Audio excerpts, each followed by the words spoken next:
Traditional రెసిపీస్లో ఒకటైన రవ్వ లడ్డు ఇవాళ మనం చేయబోతున్న రెసిపీ చాలా సాఫ్ట్గా. రవ్వ లడ్డు అంటే మన ప్రతి బైట్లో రవ్వ మన నోటికి తగులుతూ ఉంటేనే బాగుంటుంది.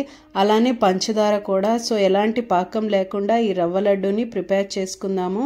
ముందుగా ప్యాన్ పెట్టి స్టవ్ ఆన్ చేసుకోవాలి.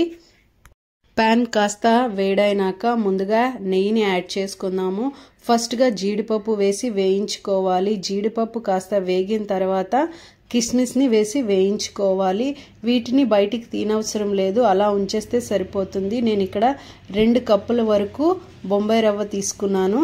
సో రవ్వని బాగా ఫ్రై చేసుకోవాలి. లో ఫ్లేమ్లో పెట్టుకొని కనీసం 15 నిమిషాల పాటైనా రంగు మారేంత వరకు వేయించాలి. మీకు ఆటోమేటిక్గా స్మెల్ బట్టి తెలుస్తుంది రవ్వ వేగినట్టు. రవ్వ వేగిన తర్వాత కొబ్బరి తురుముని వేసి మరి కాసేపు వేయించుకోవాలి.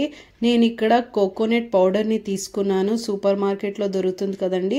లేదంటే కొబ్బరిని తురుము కూడా వేసుకోవచ్చు. కొబ్బరి తురుము వేసాక మరి కాసేపు రవ్వని మిక్స్ చేసి బాగా వేయించుకోవాలి. కొబ్బరి రవ్వ అరోమా సూపర్గా వస్తుంది. నెక్స్ట్ ఇప్పుడు మనం షుగర్ని యాడ్ చేసుకుందాం. 2 కప్పుల బొంబాయి రవ్వ తీసుకున్నాం కదా. సో 2 కప్పుల వరకు నేను పంచదారని యాడ్ చేసుకుంటున్నాను. కావాలంటే 1.5 కప్పు వరకు కూడా వేసుకోవచ్చు. షుగర్ కాస్త ఎక్కువగా ఇష్టపడే వాళ్ళు 2 కప్స్ వేసుకుంటే సరిపోతుంది. వేసి బాగా కలిపేసుకొని స్టవ్ ఆఫ్ చేసేసుకోవాలి. స్టవ్ ఆఫ్ చేసినాక కూడా రవ్వని కాసేపు కలుపుతూనే ఉండాలి, లేకుంటే అడుగు మాడిపోతుంది. ఇలా బాగా కలిపేసుకున్న తర్వాత నెక్స్ట్ మనం కాచి చల్లార్చిన పాలు ఒక 1/2 కప్ వరకు యాడ్ చేసుకుందాము. అలా వేసుకుంటే బైండింగ్కి బాగుంటుంది. లడ్డు మనకి బైండ్ అవుతుంది రవ్వ లడ్డు అనేది.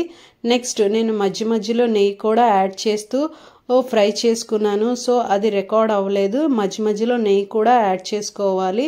చూసారా, పాలు వేస్తే ఇలా మనకి బైండింగ్కి సరిపోతుంది.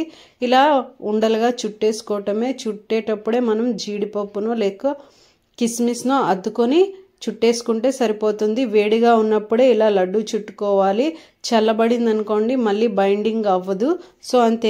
చూసారా ఎంత సింపుల్లో. మీరు కూడా ట్రై చేయండి. అలానే మన ఛానల్ని సబ్స్క్రైబ్ చేసుకోవడం మర్చిపోకండి. Thank you for watching. Take care.